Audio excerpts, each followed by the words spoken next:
Hi hello నమస్తే Dhatri news స్వాగతం. నేను మీ రమేష్ మాట్లాడుతున్నాను. ఈరోజు మనతో పాటు సిపిఐఎం పోలిట్ బ్యూరో సభ్యులు రాఘవులు గారు మనతో పాటు ఉన్నారు. అడిగి రాష్ట్రం గురించి కానీ దేశం గురించి కానీ మరిన్ని విషయాలు అడిగి తెలుసుకున్నాం. సార్ నమస్తే. సార్ నమస్కారం. ఇండియా కూటమి అనేది ఇప్పుడు ప్రస్తుతం రాష్ట్రంలో కానీ దేశంలో కానీ చాలా వెనకబడి ఉంది. సో అలాంటి పార్టీతో మీరు ఎలా పొత్తు పెట్టుకుంటారు?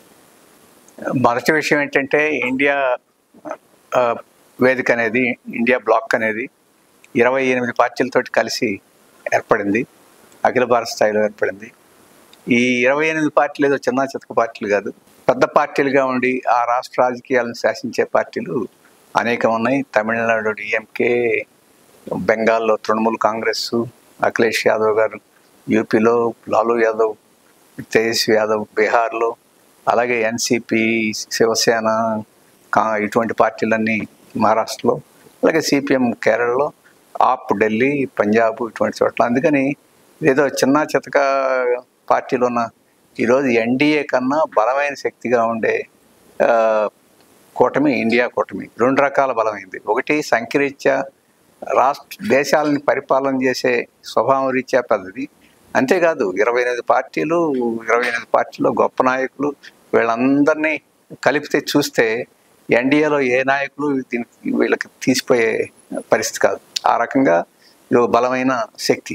ఇక రెండవది ఆ రకంగా బలమే కాదు, ఈరోజు బీజేపీ అనుసరిస్తున్న విధానాలతో పోల్చి చూసుకుంటే, వాళ్ళ మేనిఫెస్టోతో పోల్చి చూసుకుంటే, ఇండియా కూటమి పార్టీల యొక్క విధానాలు, మేనిఫెస్టోలు, వాళ్ళు దేశం ముందు ఉంచుతున్న ఎజెండాలు, ఇవన్నీ చూసినా చాలా ఎన్డీఏ కూటమికి ధీటు కావడం కాదు, దానికి మించిపోయిన పరిస్థితిలో ఉన్నది.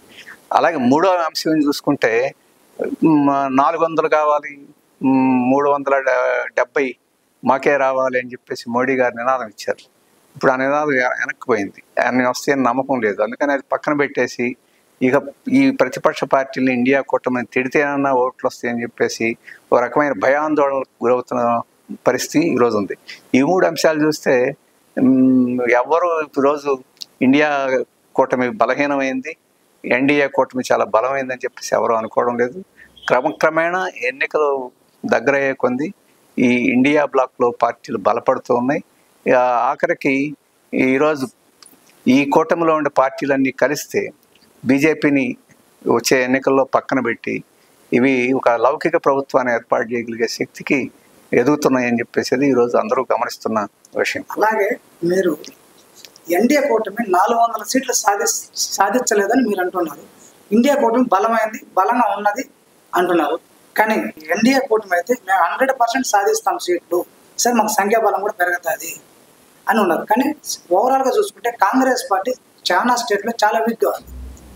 అందుకనే ఇప్పుడు మీరు కాంగ్రెస్ పార్టీ గురించి మాట్లాడుతున్నారు. మన కాంగ్రెస్ పార్టీ గురించి మాట్లాడితే ఉపయోగం లేదు, ఇండియా బ్లాక్ గురించి మాట్లాడాలి.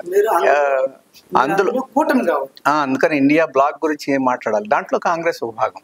కాంగ్రెస్ బలంగా ఉండే రాష్ట్రాలు కొన్ని ఉన్నాయి, కాంగ్రెస్ కన్నా బలంగా ఉండే రాష్ట్రాల్లో అనేక పార్టీలు ఉన్నాయి. అందుకని అది ఒకటి. ఇక 400 వచ్చేస్తాయి, 370 వచ్చేస్తాయి అని బీజేపీ అంటుంది. అదంతా ఒకదంపుడు వ్యవహారం.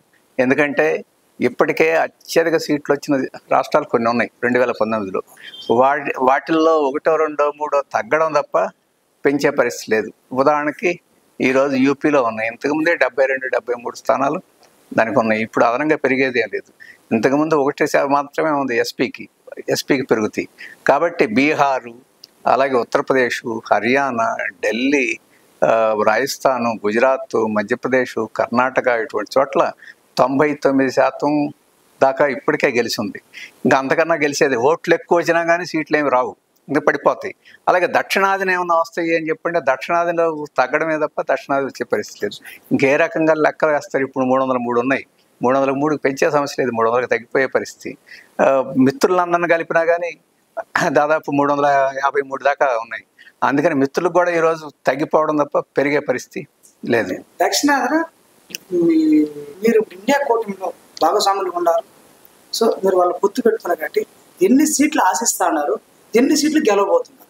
మొదటిది ఏంటంటే తమిళనాడులో మొత్తం 7 పార్టీలు కూటమిలో ఉన్నాయి. అత్యధిక సీట్లలో పోటీ డిఎంకే చేసింది.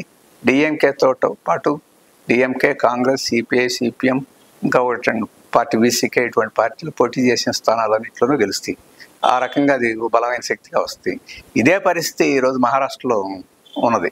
అక్కడ 3 పార్టీలు కూటమిగా ఉన్నాయి, అవి గెలుస్తాయి. ఈ రకంగా మనం చూసుకుంటూ ఉంటే ఈరోజు కేరళలో ఉంది 20 స్థానాలు. కాంగ్రెస్ సిపిఎం పోటీ చేస్తున్నాయి. ప్రధానమైన ప్రత్యర్థులు ఉన్నాయి. అటు కాంగ్రెస్ గెలిచినా ఇటు సిపిఎం గెలిచినా మొత్తం స్థానాలు ఇండియా కూటమిలో ఉంటాయి తప్ప అవి బయటికి పోయే సమస్య లేదు. బెంగాల్లో అంతే, ఈ గెలిచిన స్థానాలన్నీ ఇండియా కూటమిలో ఉంటాయి తప్ప ఇంకోటి కాదు. ఇప్పుడు ఖచ్చితంగా ఇండియా కూటమిలో భాగంగా ఉన్నాం కాబట్టి ఇండియా కూటమి తోటి సర్దుబాట్లు చేసుకున్న చోట్లన్నింటిలో మేము గెలుస్తాం. కేరళలో సర్దుబాట్లు లేవు, కానీ కాంగ్రెస్ పోయినసారి కాంగ్రెస్ 19 గెలిచింది, సిపిఎం 1 గెలిచింది.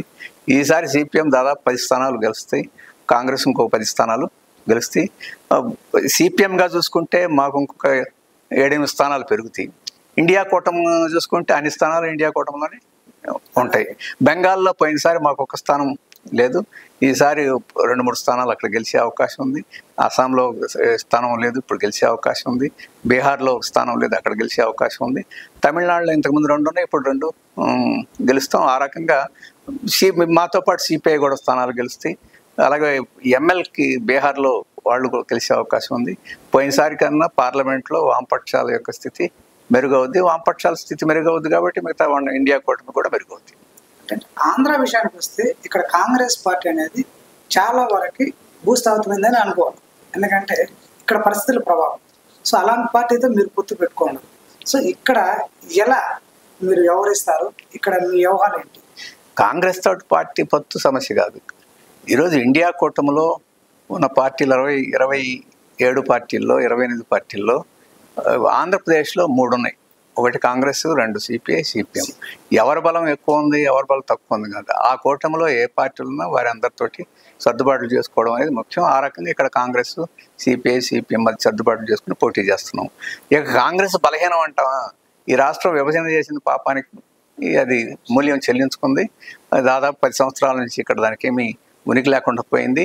ఈ తెలుగుదేశం, వైఎస్ఆర్పీలు ఇక్కడ రాజకీయాలు చలామణి చేస్తున్నాయి, కానీ ఆ పార్టీలు శాశ్వతంగా చలామణి చేస్తాయని ఏమీ లేదు.